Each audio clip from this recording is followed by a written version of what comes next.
Amém. Deus continue nos abençoando. Também aquelas pessoas que estão conectadas conosco pela internet. Deus abençoe. Amém. Nós vamos se pôr de pé, por favor.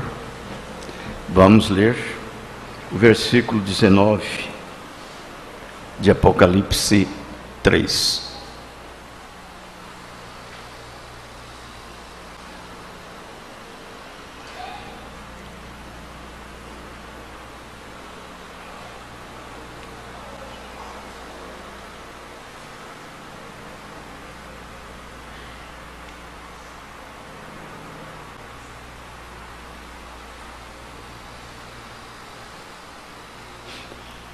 Apocalipse 3, versículo 19.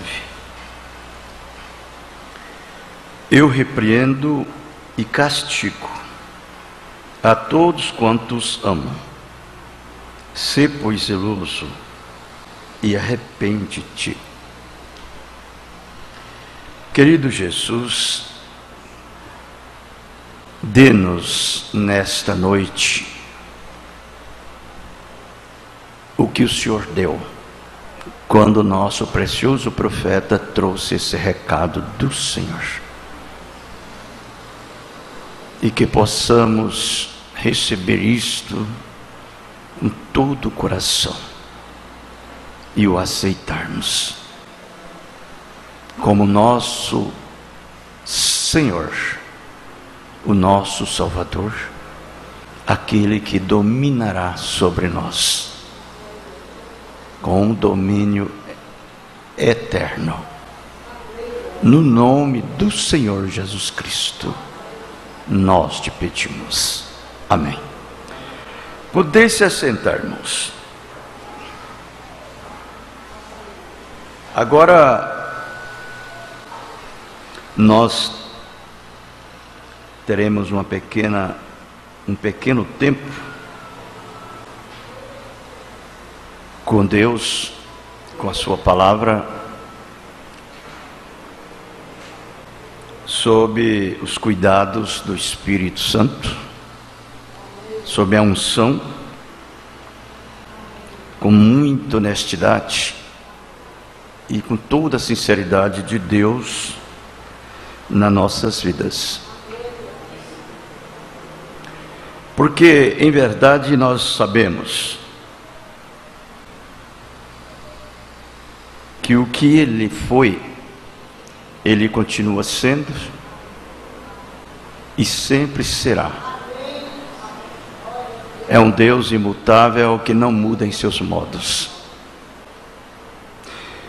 Então, isto requer muita segurança a todo aquele que crê, que é uma segurança de Deus, que é difundida em nossas vidas. E a resposta é esta: que nós possamos sempre estarmos ligados em sua palavra, não sermos vítimas de se afastar da palavra e perder a nossa direção como cristão, como filhos de Deus, como filhas de Deus, e sermos a verdadeira igreja do Deus vivo, que na verdade nós somos o porta-voz da palavra neste dia. A verdadeira igreja do Deus vivo. Não se referindo à igreja natural, mas à igreja espiritual. Porque a igreja natural, ela deixou de ser a porta-voz da palavra. Por quê? Porque ela se afastou da palavra, negligenciou a palavra. Ela trocou a palavra de Deus pela palavra do homem. Trocou a maneira de Deus pela maneira do homem. O sistema de Deus pelo sistema do homem. E ela então não é mais porta-voz da palavra. Porque, na verdade, a noiva de Jesus Cristo, ela tem o mesmo Espírito de Jesus Cristo. A Bíblia fala isso. Que o Espírito e a esposa diz, vem. A esposa fala o que o seu esposo fala. E a esposa vive a vida que o esposo vive. E essa igreja natural, ela se afastou. E quando ela se afastou, ela se tornou-se uma organização organizada em seu próprio sistema. E quando uma igreja se organiza, se denomina, ela morre. Claro, se ela morre, significa que ela não tem vida. E quando se trata a vida da igreja, não se trata vida natural. Se trata a vida de Cristo vivendo na igreja. É espiritual. E quando uma igreja morre, significa que a vida de Cristo não está nela. E se Cristo não está nela, então ela deixou de ser porta-voz da palavra. Por mais que parece para essas pessoas muito comum, muito natural, mas para Deus, isto vale mais do que o mundo inteiro e o que está no mundo. Porque isto está em jogo a eternidade daquela igreja. E quando ela perde essa vida, que ela morre, ela morreu.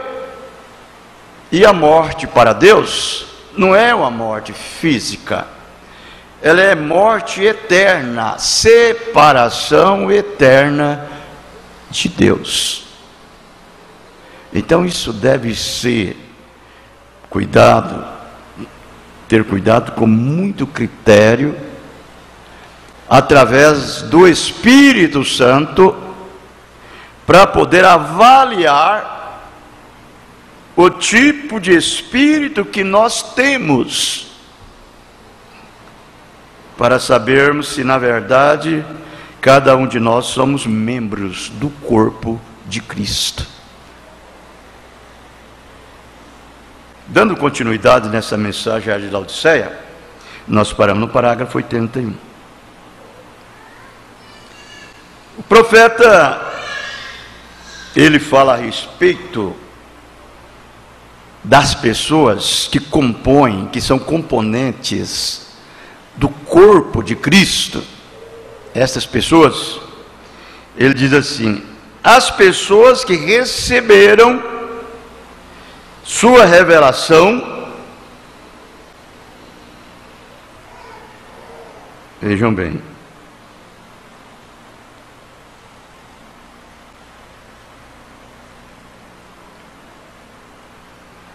a revelação de Deus, tornaram-se cartas vivas, lidas e conhecidas por todos os homens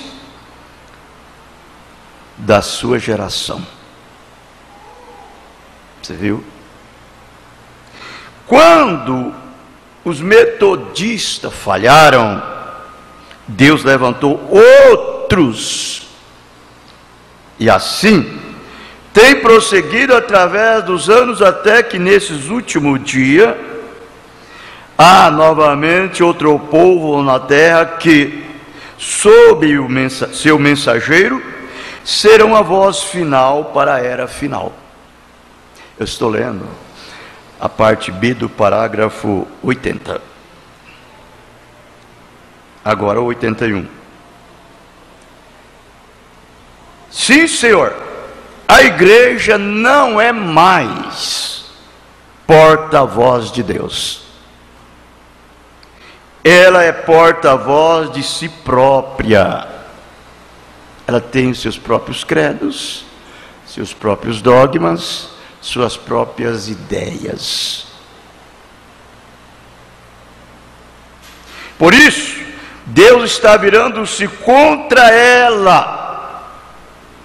E Ele a confundirá através do profeta da noiva. Porque a voz de Deus estará nela, a noiva.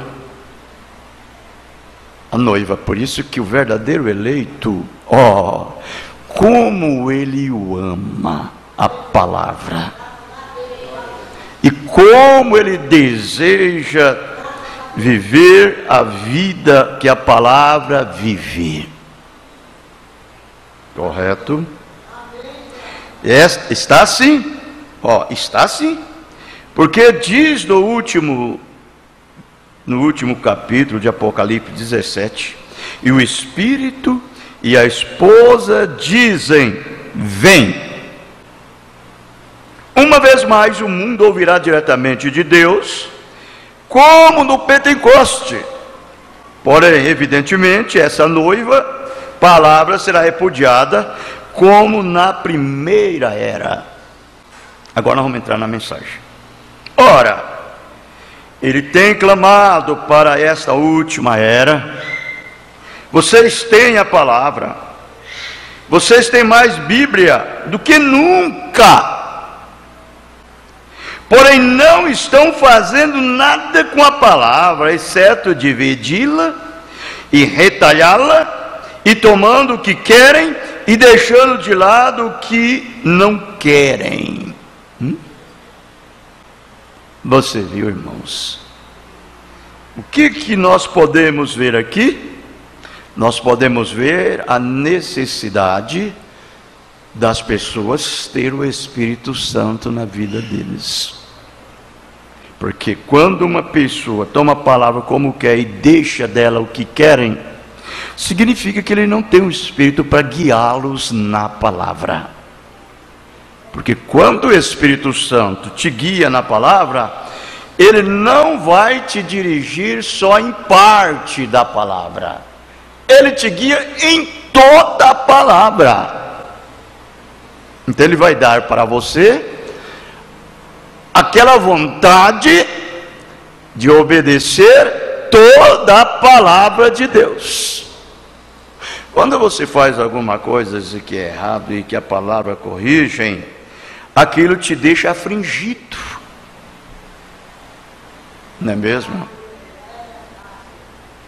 Você não quer desgostar a palavra por nada, ou entristecer a Deus, porque você o ama.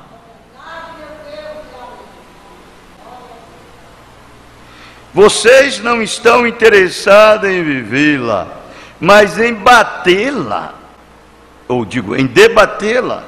Oxalá vocês fossem os frios ou quentes. Se fosse frio e rejeitassem, eu poderia suportar isso. Se fosse frio e rejeitasse, vejam, se ficasse, olha, incandescente até conhecer a verdade dela e vivê-la, eu os louvaria por isso.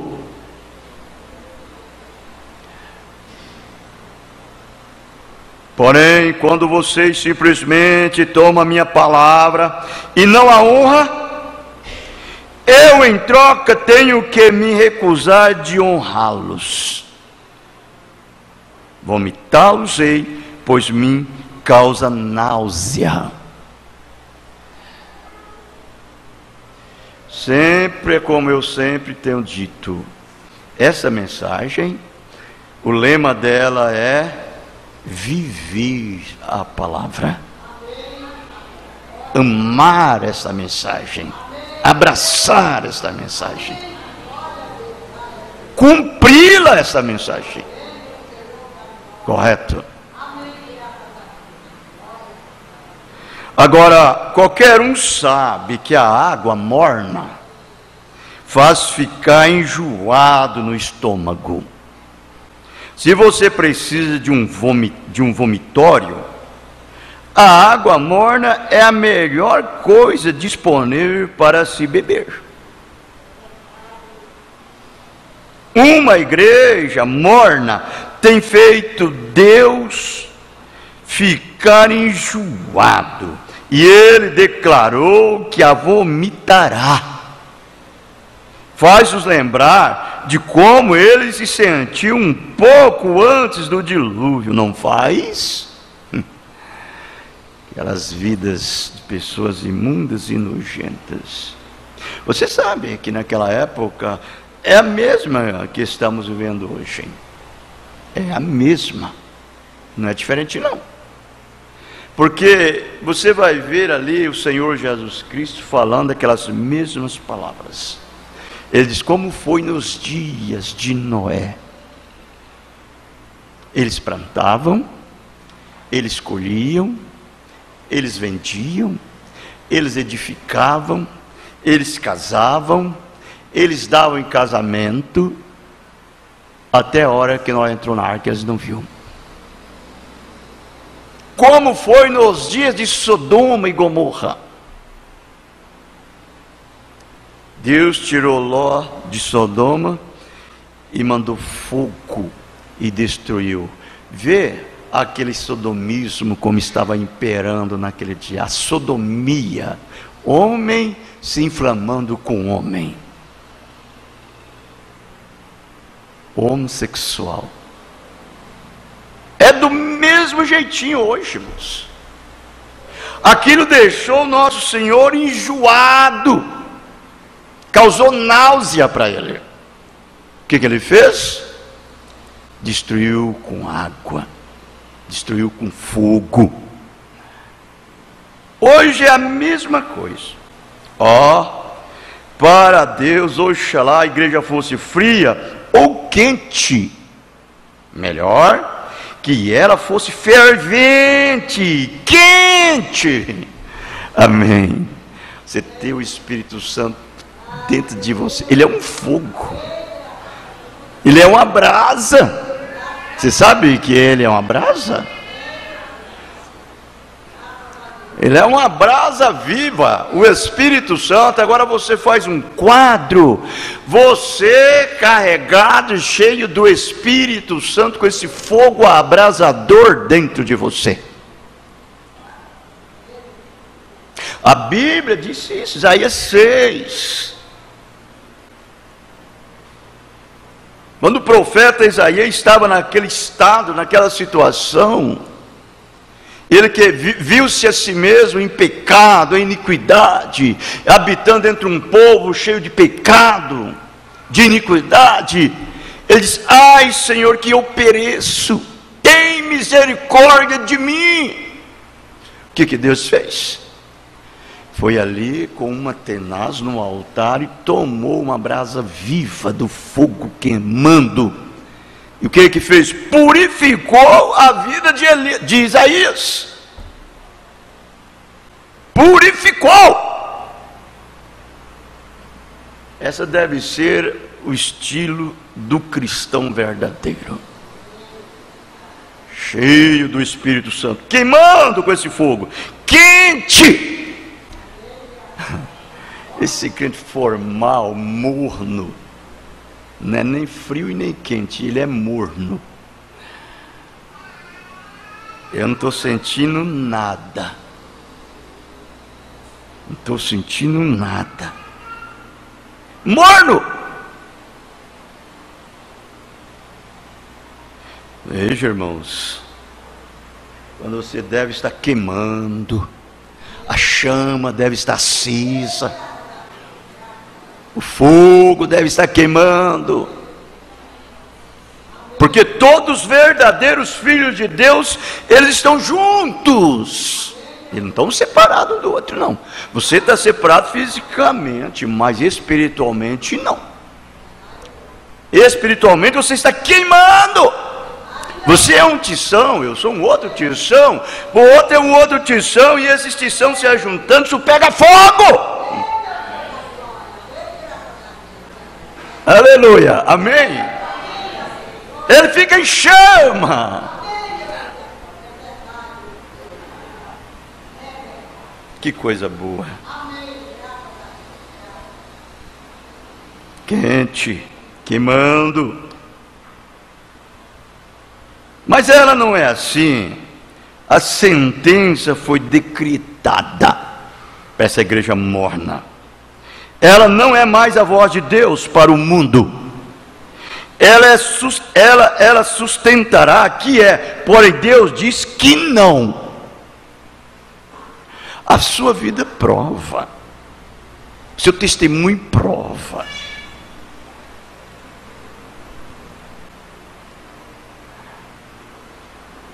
O que você fala, como você age, como você atua, como você se comporta diante de Deus, diante do público, diante de todas as pessoas. Tudo isso prova. Deus ainda tem uma voz para o povo do mundo. Assim como Ele deu uma voz para a noiva, essa voz, como dizemos, está na noiva, e falaremos mais a respeito posteriormente.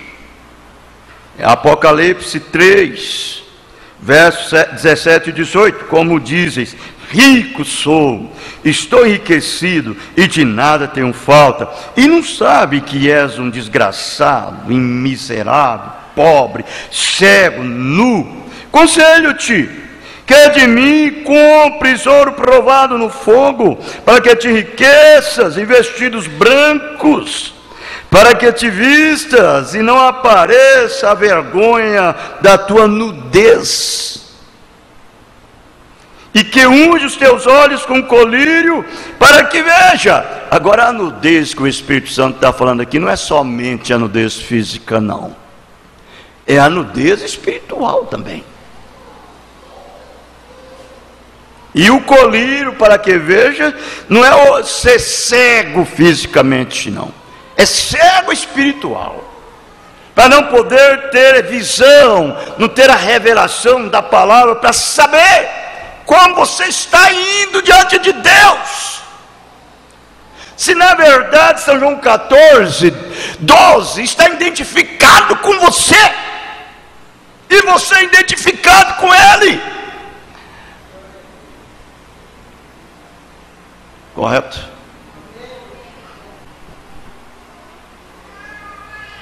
Porque a igreja deve ser uma luz. A igreja do Deus vivo deve ser uma luz. Isso significa que a vida dela deve ser a vida de Cristo, vivendo nela, não o mundo vivendo nela. Agora, eu não tenho nada a ver com a vida de ninguém. Eu não tenho nada a ver com a vida de ninguém. Eu tenho em pregar a palavra e viver ela da melhor maneira que sei, que sou ensinado. Isso é uma responsabilidade minha. Agora a sua, é sua alma que diz, é sua eleição, é a sua predestinação, é essa semente que você possui. Agora, se você está aqui, então significa que você tem alguma coisa dentro de você, que Ele fez você vir aqui. E se você veio aqui, você não veio para me ver eu falar, você veio para ouvir a palavra de Deus, não é mesmo? É isso que nós devemos ser. Agora considere a primeira frase deste versículo. Como diz, veja, eles estavam falando como porta-voz de Deus. Isto prova exatamente o que eu disse que os versículos 16 e 17 significavam. Embora eles digam, isso não o torna correto.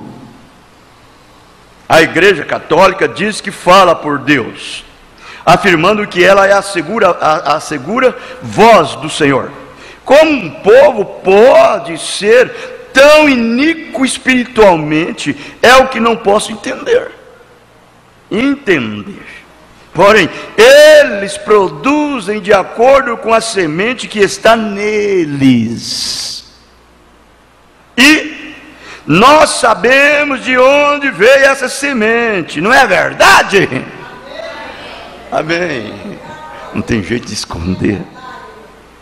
Não tem jeito de você esconder. Pode esconder uma cidade que é edificada sobre a colina? De longe você vê a luz dela.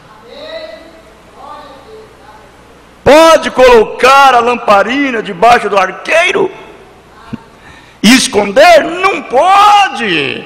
A luz revela.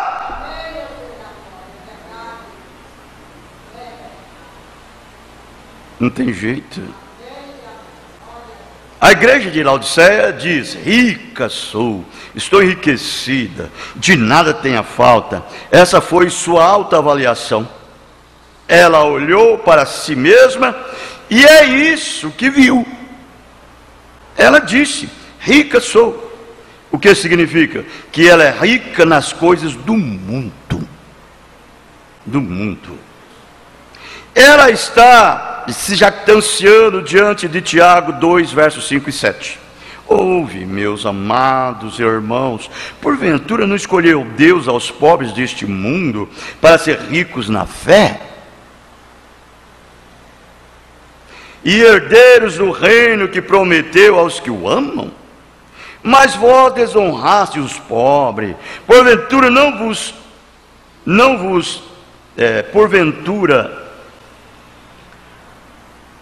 oprime os ricos e não vos arrastam os tribunais? Porventura oprimem os ricos e não vos arrasta, porventura não blasfemam eles o bom nome que sobre vós foi invocado?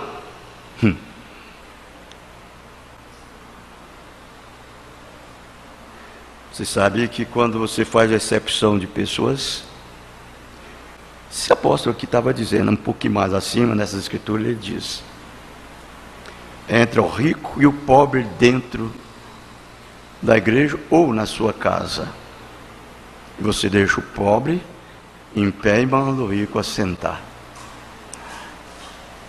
Você está fazendo exceção de pessoa. Foi por isso que o nosso Senhor nos ensinou. Ele diz: quando você for fazer ou dar uma esmola para alguém ou ajudar alguém, ele diz: você não dá para aquela pessoa que possa te recompensar, não. Dá para aquela que nunca te recompensará.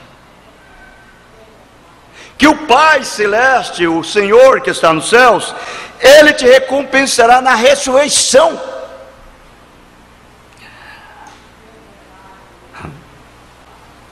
De jeitinho. Então veja, irmãos, ora, eu não estou sugerindo que um rico não possa ser espiritual, pois todos nós sabemos que a palavra diz que são poucos, e é verdade.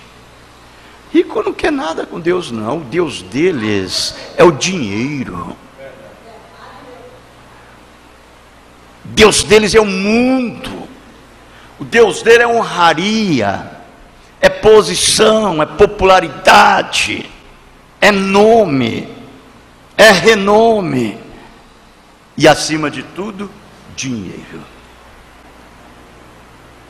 É poucos ricos, pouquíssimo, bem pouquinho. São os pobres que predominam no corpo da verdadeira noiva. da verdadeira igreja. Pois bem, se a igreja torna-se cheia de riqueza, sabemos apenas uma coisa, está escrito na porta dela: Icabode. Icabode. Foi escrito sobre seus portais.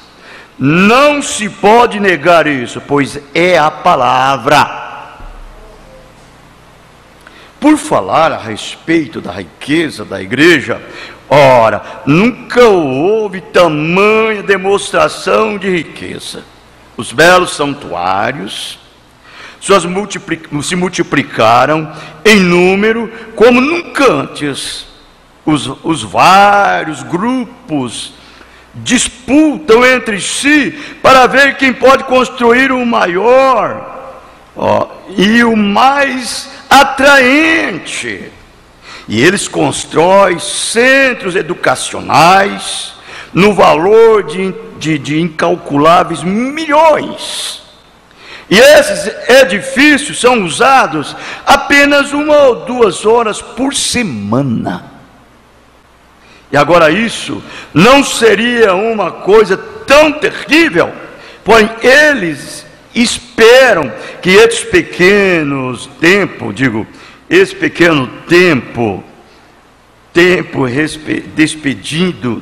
despendido com as crianças na instalação de ensino, tome o lugar das horas de treinamento que deveria ser dadas no lar.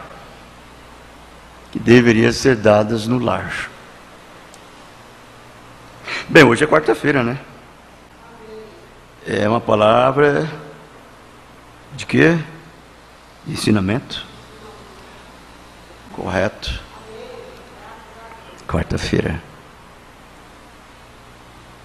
Então, quando fala em lar, o irmão Brana falando aqui, esses ensinos que tomem o lugar das horas de treinamento que deveria ser dadas no lar.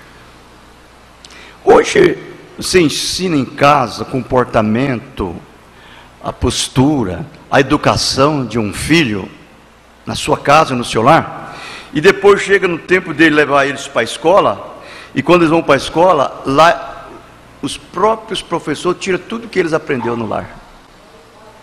Tira tudo. E você vai ter uma criança completamente violentada, deflorada dentro da sua casa. Porque o que o pai ensina dentro de casa, as escolas tiram. Através dos seus ensinamentos, de seus chamados educação. Eu não sou contra de estudar, de aprender. Agora sou contra desses ensinamentos errados.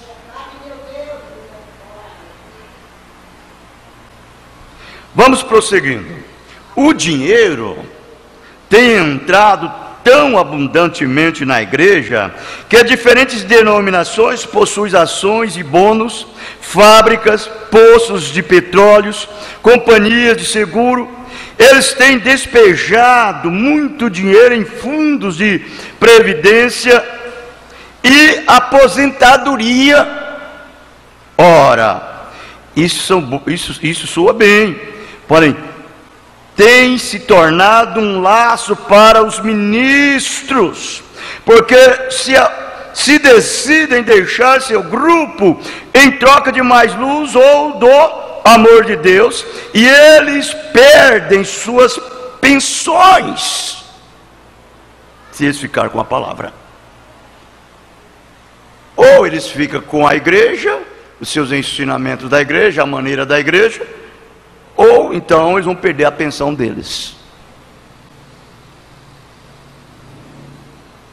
A maioria não pode suportar isso e permanece com seus grupos de pressão. Ensina o que a igreja quer. Se a igreja não quer, ele não pode ensinar, porque se ele ensinar, isso é levado diante do corpo ministerial, superintendente, do presidente regional, e lá então ele é corrigido e tirado fora e mandado para outro lugar, porque aquela igreja não quer ele mais, porque ele não ensina de acordo com como a igreja quer. Se isso não é, na verdade, irmãos, o que estava acontecendo lá atrás no Velho Testamento, nos dias do sacerdote Eli, que tinha já perdido a sua visão, já não tinha mais visão manifestada para ele, não tinha mais conhecimento da verdade, não sabia mais o que era instruir ou ser instruído. Ele ensinava o que a igreja queria. Os seus filhos pegaria do melhor da oferta com um garfo de 3 dentes. E ele já estava tão velho e cego espiritualmente que não via mais. É desse jeitinho que é hoje essas igrejas, essas denominações, cegos, pregam o que a igreja quer. Agora o nosso Senhor, ele disse: as minhas ovelhas ouvem a minha voz, e elas conhecem, elas não seguem a voz de estranho, e eu lhes dou a vida eterna, e ninguém arrebatará das minhas mãos, e o meu Pai que nos deu é maior do que todos, e ninguém arrebatará das mãos de meu Pai, e eu e o Pai somos um. O verdadeiro ungido de Deus, ele não está preocupado com o que a igreja quer ouvir, né? Ele está preocupado com o que Deus disse para ensinar para a sua igreja, a sua palavra, ainda que custe a sua cabeça, como custou de João Batista, ainda que ele pregue só para a coluna da igreja, para a coluna da igreja. Você entendeu, irmãos? Ele não está atrás de pensão, não, nem de submisso à pressão de ninguém. Ele já está pressionado com a palavra de Deus. Tudo que ele faz segundo a palavra de Deus. Ele é uma parte da palavra, a palavra é uma parte dele, e ele e a palavra são um. Quando Deus mandou esse profeta, ele não mandou para um grupo de pessoas, ele mandou para o mundo inteiro, porque no mundo estava a noiva, e quem trouxe a seus eleitos para a palavra não foi o profeta, não, foi Cristo, foi a palavra. Cada semente eleita é parte da palavra, eles são atributos da palavra, e aonde a palavra vai, eles vão. Quem chama um filho de Deus é a palavra. Quando ele ouve a palavra, ele crê, ele aceita a palavra pregada na essência, na eficácia e no poder de um Cristo ressuscitado. E Deus tem prazer de operar nele. A sua vontade, o seu querer, o seu efetuar, o seu prazer. E quando ele chama os seus ungidos, ele chama dentro o seu grupo. Ele nunca diz que os seus são cabritos, ele diz são ovelhas. Ele diz: as minhas ovelhas ouvem a minha voz. Não a voz de seminário, não a voz de teologia, não a voz de arcebispo, de bispo, de papa. É a voz de Deus.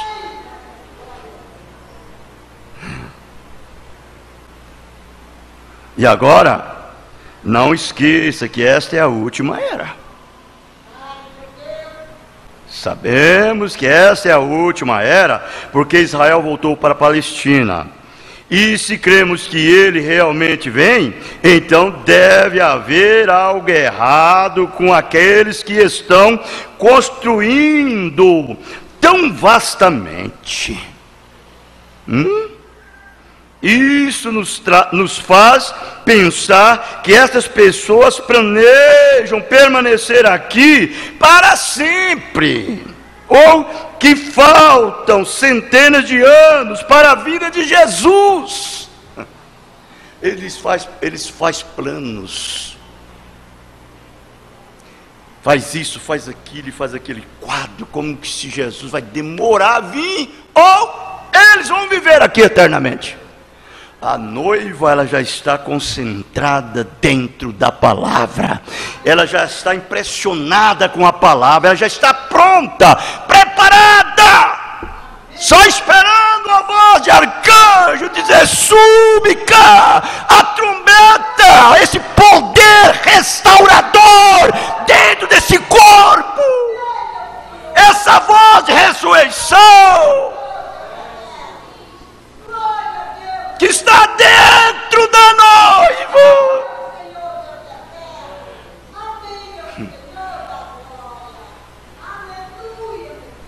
Deus nos abençoe. Amém? Deus nos ajude a sermos mais e mais fiel à sua palavra. Deus nos ajude. Paramos no parágrafo 92. Nós vamos cantar um hino e depois nós faremos uma oração e encerraremos. Vamos cantar o 263. Não foi com ouro. 263.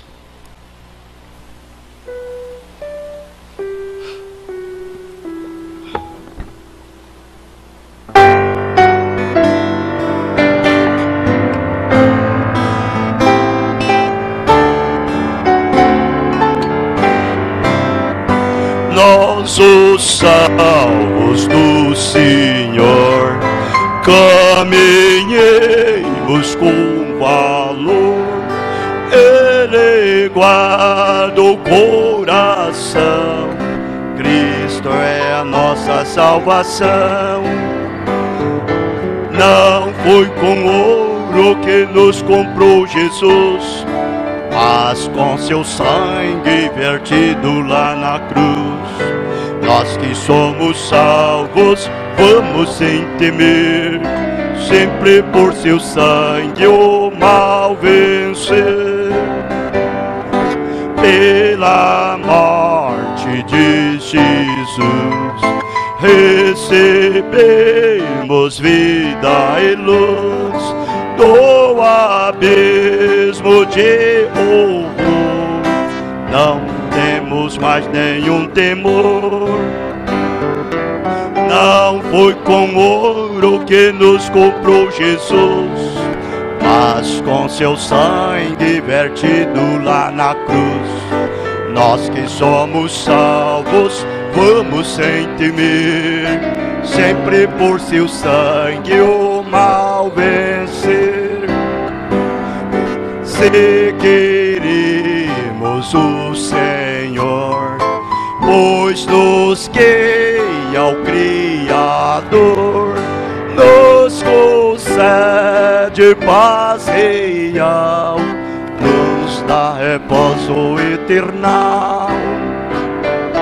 Não foi com ouro que nos comprou Jesus, mas com seu sangue vertido lá na cruz.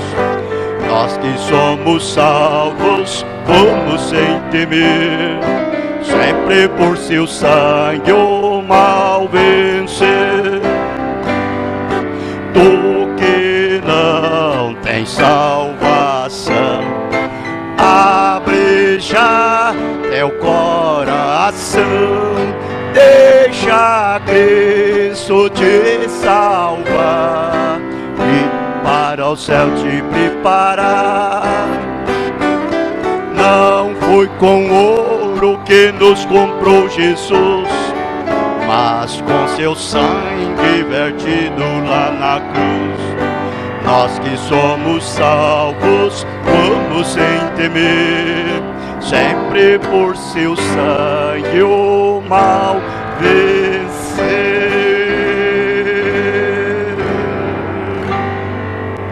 Aleluia, amém. O cristão não tem medo, ele avança com autoridade. A sua autoridade é o insígne que você carrega.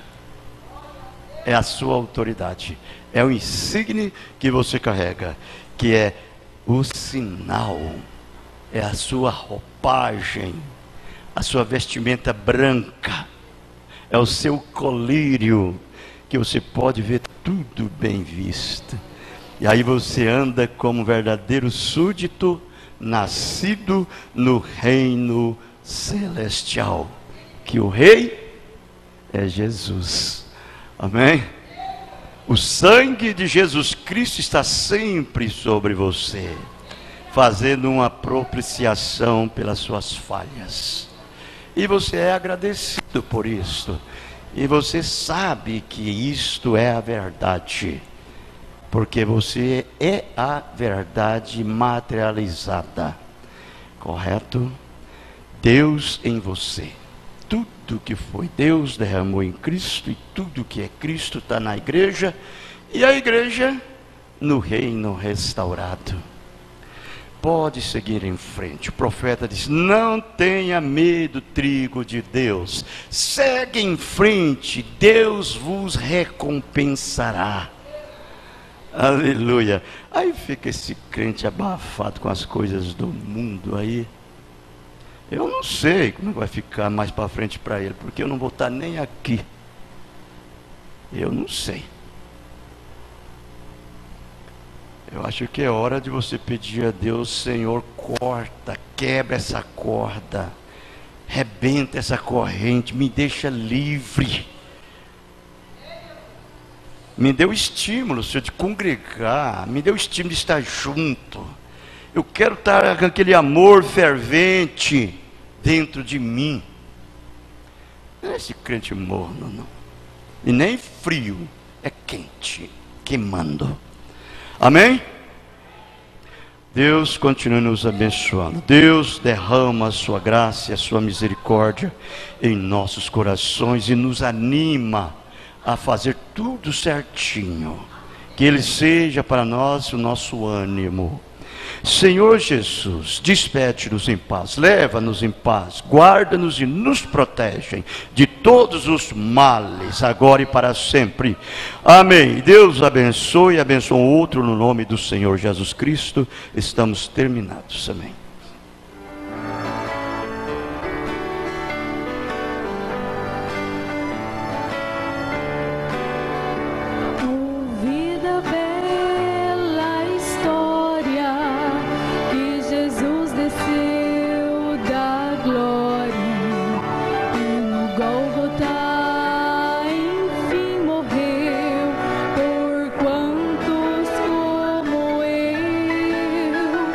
Ouvi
His glory.